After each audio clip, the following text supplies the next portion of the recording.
Since it was my birthday, I expected something different when I woke up that morning. I waited for the gentle buzz of the morning as my eyes adapted to the low light coming in through the drapes. Evelyn, my wife, was moving around the house. Perhaps she was in the kitchen brewing coffee. Perhaps she had gone out to get breakfast, or perhaps she had a special plan. But as the seconds passed, there was only silence.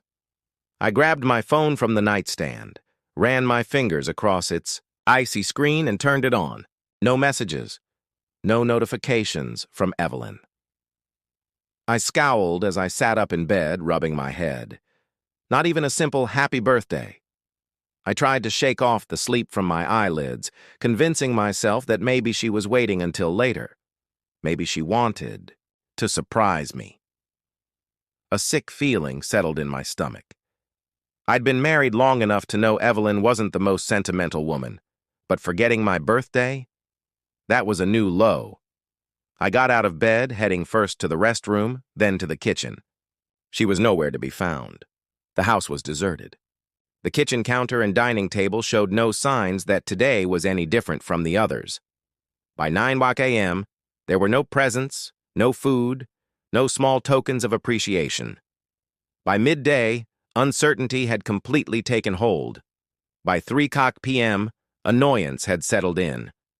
I could ignore it no longer. She truly forgot. I stared at my phone, my thumb hovering over the call button. I could pretend it didn't bother me, but why should I? This was my day. It wasn't just another date on the calendar. My wife didn't even care enough to acknowledge it. When I finally pressed dial, she answered on the second ring. Her tone was nonchalant, somewhat distracted. "Oh, what's up?" I blinked, swallowing my displeasure. No sign of recognition in her voice. Just silence, then an exaggerated sigh. "Oh, are we still having dinner?" she asked. "I should have told you sooner, honey. I have more important plans tonight." I gripped my phone tighter. More important than my birthday? I exhaled through my nose, keeping my voice even. But then, she did something that made my blood boil. She chuckled. "Don't be so dramatic. We can do something another time." Like I was a child throwing a tantrum over something insignificant. I felt the weight of disappointment sink deep into my chest. But this wasn't just disappointment. This was something breaking, something that had been overworked and overextended, finally snapping. Before I could respond, a man's voice echoed in the background. My gut twisted into a knot as Evelyn laughed, her tone light and playful. "Save me some dessert," she teased. Something about her voice. It was different. Softer, familiar. She was at ease with him, whoever he was. I gulped down the rising bile in my throat. Maybe it was just a coworker, maybe a friend. But deep down I knew. She didn't even try to hide it. She had forgotten my birthday because she was with someone else. I hung up. I didn't even have the strength to argue. She knew what she was doing, and she didn't care. I stared at my phone's blank screen. No affection, no concern. I could sit here all night, wallowing in my misery, replaying our marriage in my head, or I could take action.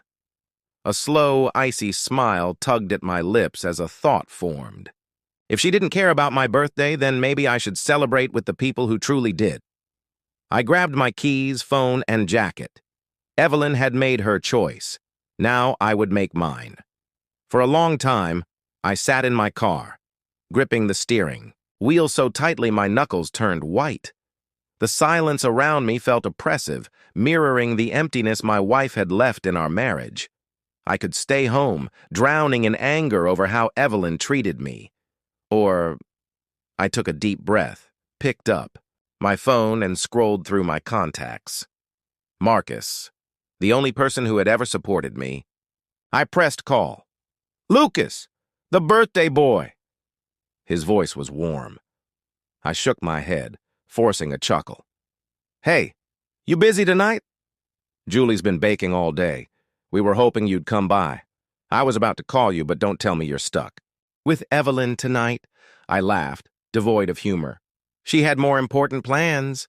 Marcus scoffed. Of course she does. Man, I swear, I don't know how you deal with that woman. I clenched my jaw, suppressing the rising anger. Then stop dealing with her. Get over here. We'll give you the birthday you deserve. As I drove to Marcus and Julie's house, I felt something shift. With every mile separating me from Evelyn, I felt lighter, like I was reclaiming a piece of myself. By the time I pulled into their driveway, the burden on my chest had almost disappeared. Marcus greeted me at the door with a grin, pulling me into a hug. Happy birthday, man, Julia emerged, behind him wiping flour off her hands. We were starting to think Evelyn kidnapped you, she teased. I laughed as I stepped inside. On the dining table sat a beautifully decorated cake with the words, Happy Birthday, Lucas, written in icing. For a moment, I just stared at it. It wasn't an expensive or extravagant gift, but it was thoughtful, more valuable than anything Evelyn had ever given me.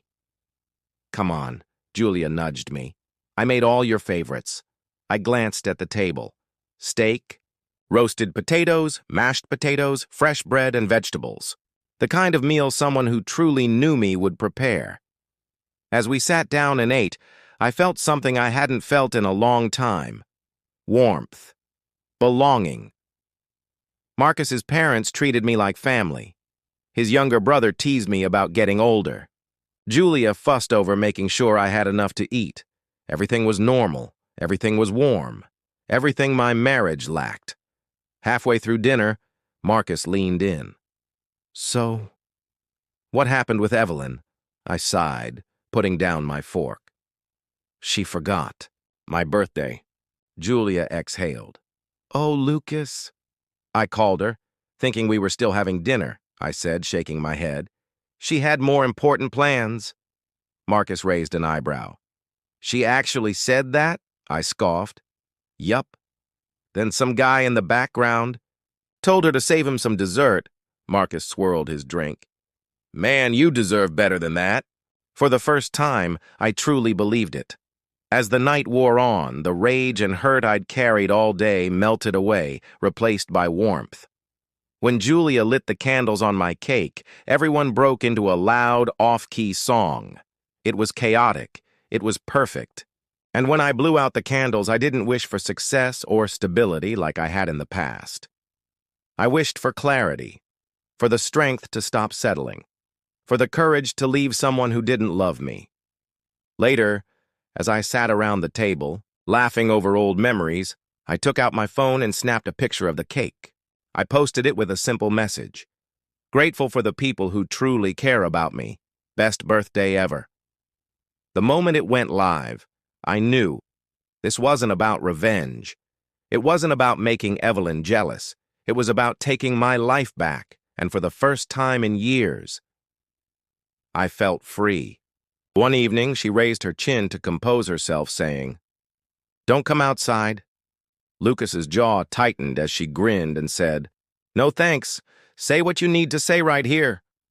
I raised an eyebrow. You have no idea how many people have seen that post. I tilted my head. Oh, you're embarrassing me, I said, as her hands clenched into fists. How did I feel, in your opinion, when my own wife ignored my birthday and went to bed with another man? She shifted in silence, her eyes darting. Away uncomfortably. That's not exactly what happened, I cut in, speaking calmly. You care about being called out for it, but not because of what you did. Simply because you... She scowled at me. Don't like looking bad. You're acting like a child. I shrugged. Call it anything you want. It's the truth. Her tone sharpened, her lips twisting. Lucas, she said. I grinned. You're going to regret this. What precisely am I supposed to do? She moved closer, lowering her voice. Your finances. Your stability. It dawned on me. She wasn't threatening to leave. She was threatening to take everything we had built together. Financially distressed, I looked at her for a while, then laughed aloud. She frowned as I wiped away a tear. From what I can see, you truly believe that I need you. Her face became almost frantic. "Come on," she snarled, stepping back. I moved closer, lowering my voice. "No, Evelyn, I won't." For a while, she simply stood there in rage. Then, as if remembering she had an audience, she glanced at Marcus and Julia, forcing a tight, sour smile. "I see what's occurring here," she said. Julia crossed her arms and remarked icily, "You're filling his head with nonsense. Lucas is an adult," she added. Evelyn turned back to me, nostrils flaring. "You just don't like that he's finally standing up to you." Her voice softened. "I'm your wife, Lucas." I gave her a long, inscrutable glance before replying. "You are simply the person with whom I officially share a last name, Evelyn." She shrugged. "You think you can replace me?" Her face twisted in anger. But I noticed something else. Terror. She was losing control. For the first time, she pivoted on her heel and stormed toward the door, but not before giving me one final glare. "This isn't over," she hissed. I grinned. "It is for me." And she slammed the door behind her. The room fell silent. The heavy charged atmosphere hummed in the air like static before a storm. Marcus mumbled as he sipped his beer. "She's going to return." Julia shot him a sharp look, but I grinned. "She can come back all she wants," I said, stretching my arms. Julia groaned. "I just don't want to entertain her any longer." "I understand," I replied. "How can someone ignore their husband's birthday and then have the audacity to act like he's the problem?" Marcus shook his head. "You handled it like a pro. If you had flinched, I would have lost my mind." I laughed. When she first entered the room and started talking about her reputation, I wasn't laughing at the truth. I was disgusted, because Evelyn had made it clear where I stood in her life. And now it was my turn to decide where she stood. In mine. Before I could respond, my phone buzzed. I knew who it was. Marcus arched an eyebrow. "She's not done?" I sighed and picked up my phone. Evelyn's message flashed across the screen. "Open the fucking door, Lucas." I blinked, then looked around. She was standing on the porch, arms crossed, glaring through the window. Julia tapped her nails on the table, wearing the expression of a woman who refused to be ignored. "She's really not letting this go." Julia muttered, letting out a low whistle. Marcus grinned. This just got interesting. I exhaled sharply and got up. Might as well end this now. Evelyn stormed past me as though she still had the right to be here. I shut the door, leaned against it, and crossed my arms. She spun around, eyes blazing. "We need to talk," she snapped. "You think you were being charming? That this was funny?" I tilted my head. "I find it amusing that you feel like the victim in all of this." Lucas exhaled in frustration. I laughed. "This little outburst of yours needs to stop." "That's rich," she shot back. "Coming from the man who made a public spectacle of me." Her jaw tightened as she took in my expression. She curled her lips into a scowl. "You're making things worse for yourself." I raised an eyebrow. "Am I?" Her voice turned piercing. "You're acting like a bitter child." I took a step forward. "You forgot my birthday, Evelyn," I said, my voice low and quiet. "When I called to ask if we still had plans, you laughed at me and dismissed me." Her mouth opened and closed, but I wasn't done. "You only came here because people saw the post. You didn't acknowledge it. You didn't apologize. This isn't about me," she yelled. I let out a short exhale through my nose. "The truth hurts, doesn't it?" A thick, suffocating silence stretched between us. Then she spoke, her voice softer. "We can fix this." For a brief moment, I thought she might mean it.